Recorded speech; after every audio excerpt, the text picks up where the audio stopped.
Muzeu Arkeologjik i Durrësit hapi dyert sot për rreth 50 sipërmarrës dhe inxhinier gjerman, të cilët prej disa ditësh ndodhen në vendin tonë për zhvilluar takime me autoritetet shqiptare. Fokusi i sipërmarrësve nga Gjermania është diskutimi me përfaqësues të qeverisë dhe ministrive shqiptare lidhur me projekte në sektor të ndryshëm të ekonomisë me interes dypalësh.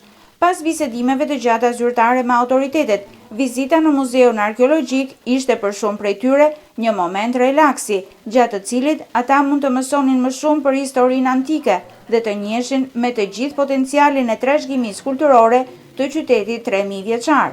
Sipas njërit prej sipërmarrësve gjerman, vendi ynë ka bërë hapa mjaft rëndësishëm përpara dhe së shpejti diskutimet e tanishme mund të transformohen në projekte konkrete dypalëshe. Kemi disa ditë që kemi ardhur në Shqipëri dhe kemi pasur diskutime në shumë ministri me zyrtar të lartë të qeverisë. Nuk kemi ende projekte lidhur me këto diskutime, po shpresojmë se do të kemi së shpejti projekte konkrete, veçanërisht në fushën e energjisë, turizmit dhe sektor të tjerë të ekonomisë. Duke pasur parasysh historinë e Shqipërisë dhe punën që është bërë nga qeveria dhe ministritë ndryshme, ne konstatojmë se Shqipëria ka pasur një progres të madh vitet e fundit dhe i urojmë popullit shqiptar suksese në rrugën e zhvillimit dhe antarësimit në BE.